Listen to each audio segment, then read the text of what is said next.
আসসালামু আলাইকুম। আমার নতুন আরেকটি লাইফস্টাইল ব্লগ ভিডিওতে আপনাদের স্বাগতম। দেশ এবং দেশের বাইরে, কাছে এবং দূরে আপনারা যে যেখান থেকে আমার ভিডিওটি দেখতেছেন, আশা করি সকলে অনেক ভালো আছেন। আল্লাহ পাকের অশেষ রহমতে আলহামদুলিল্লাহ আমিও বেশ ভালো আছি।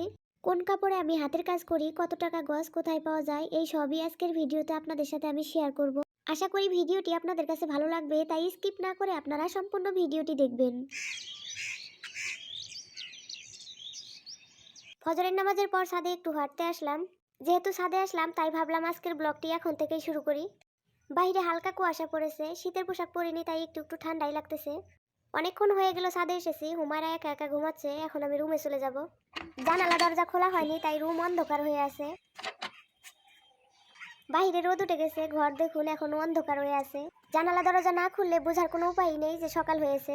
হুমায়রা এখনো উঠেনি, ও ঘুমাচ্ছে। ও অনেক রাত্রে ঘুমায় তাই সকালে একটু দেরিতেই উঠে। বেশিরভাগ সময় আমার মা যখন ফোন দেয় তখনই হুমায়রা ঘুম থেকে উঠে। 8টা থেকে 9টার দিকে মা হুমায়রার সাথে কথা বলার জন্য রিং দেয়, বেশিরভাগ সময় হুমায়রা তখনই ঘুম থেকে উঠে।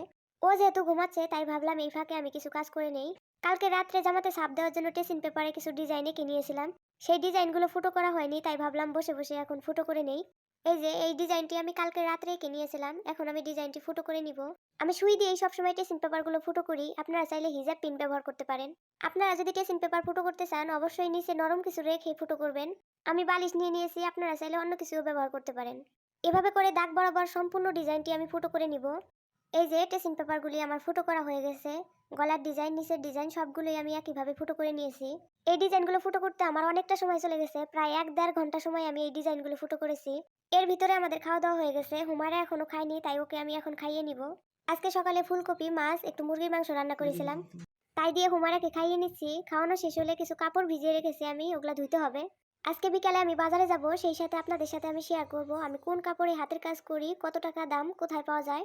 আশা করি ভিডিওটি আপনারা কন্টিনিউ করবেন, তাহলে এই সকল প্রশ্নের উত্তর আজকের ভিডিওতে আপনারা পেয়ে যাবেন।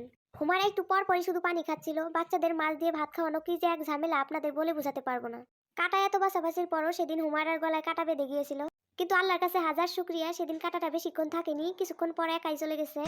কাপড়গুলো ধোয়া শেষে আমরা চলে এসেছি একটু ছাদে। হুমায়রা একা একা ওইদিকে বালুতে খেলতেছিল।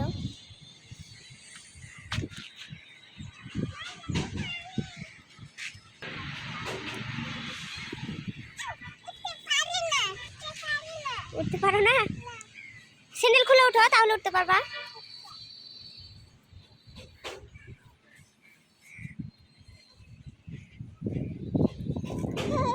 বালুর উপরে যেতে চাচ্ছিল, মনে হচ্ছে ভয় পাচ্ছে।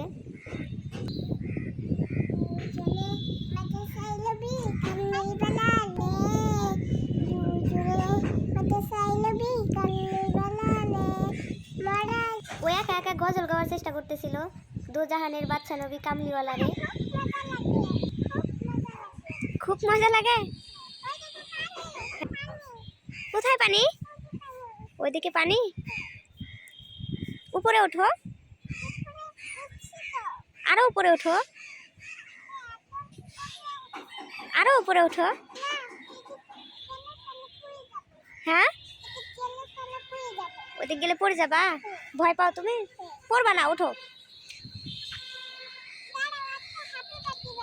হ্যাঁ, হ্যাপি বার্থডে বানাবা? কেক বানাবা? কিভাবে দেখি বানাও তো।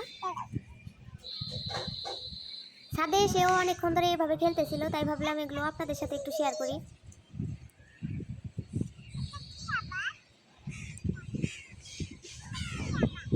হ্যাঁ, এমনিতে ময়লা, ময়লা ফেলে দাও।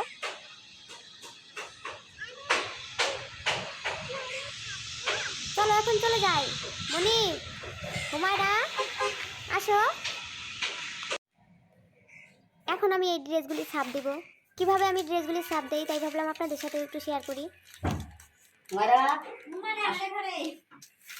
আসো আসো ধরেন।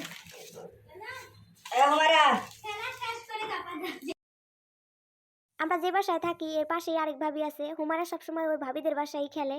ভাবির একটা মেয়ে আছে এবং একটা ছেলে আছে, সবসময় ওদের সাথেই খেলতে চায়। ওকে ডাকলেও ও আসতে চায় না, কিছুদিন রাত 10টা 11টা বাজিয়ে ফেলে খেলতে খেলতে। এখন ওর বাবা ডাকতেছে, ও বলতেছে আসবে না, খেলা শেষ করে তারপরে আসবে। আপনাদের সাথে কথা বলতে বলতেই আমি সাপ দেওয়া শুরু করে দিয়েছি। নীল আর কেরোসিন মিশিয়ে আমি সবসময় সাপগুলো দেই। সাপ দেওয়ার সময় হুমারার বাবা আমাকে একটু হেল্প করতেছিল। একা একা সাপ দিতে গেলে একটু ঝামেলা হয়, দুজন হলে খুব তাড়াতাড়ি এবং খুব সহজেই সাপগুলো দেওয়া যায়।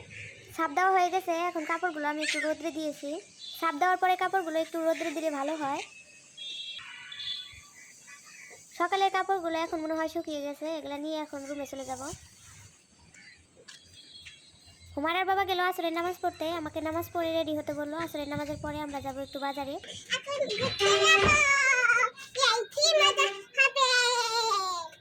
বাজারে যাচ্ছি কিছু কাপড় কিনতে, আপনারা অবশ্যই আমাদের সাথে থাকবেন।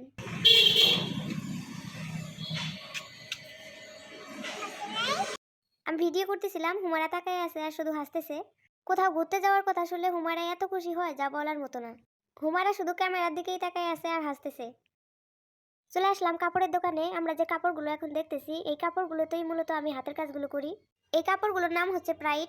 আমি বেশিরভাগ সময় প্রাইড কাপড়ের উপরেই আমি হাতের কাজগুলো করি। বলপিন কাপড়গুলোর দাম হচ্ছে 650 টাকা, আর এক কালার যে কাপড়গুলো রয়েছে এই কাপড়গুলোর দাম হচ্ছে 600 টাকা।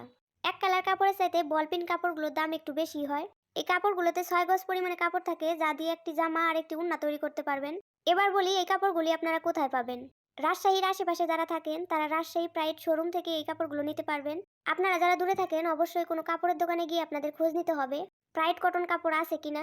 যদি পেয়ে যান তাহলে তো ভালো কথা, আর যদি না পান তাহলে আরো বড় কোনো দোকানে আপনাদের খোঁজ নিতে হবে। আমার পছন্দ মতো এখান থেকে আমি কিছু কাপড় নিয়ে নিলাম। আমি কোন কাপড়ে হাতের কাজ করি, কত টাকা দাম, কোথায় পাওয়া যায়, আশা করি সব প্রশ্নের উত্তরই আপনারা পেয়ে গেছেন। এখন আমরা চলে যাচ্ছি বাসায়। ভিডিওটি যদি আপনাদের কাছে ভালো লেগে থাকে অবশ্যই একটি লাইক ও আপনাদের মূল্যবান মতামত কমেন্ট করে জানাবেন। আর আমার চ্যানেলে নতুন দর্শক হয়ে থাকলে অবশ্যই চ্যানেলটি সাবস্ক্রাইব করে পাশে থাকা বেল আইকনটি বাজিয়ে দিবেন। ফেসবুক পেজ থেকে দেখে থাকলে অবশ্যই পেজটি ফলো দিয়ে রাখবেন। আজকে এই পর্যন্তই, সবাই ভালো থাকবেন, সুস্থ থাকবেন, আল্লাহ হাফেজ।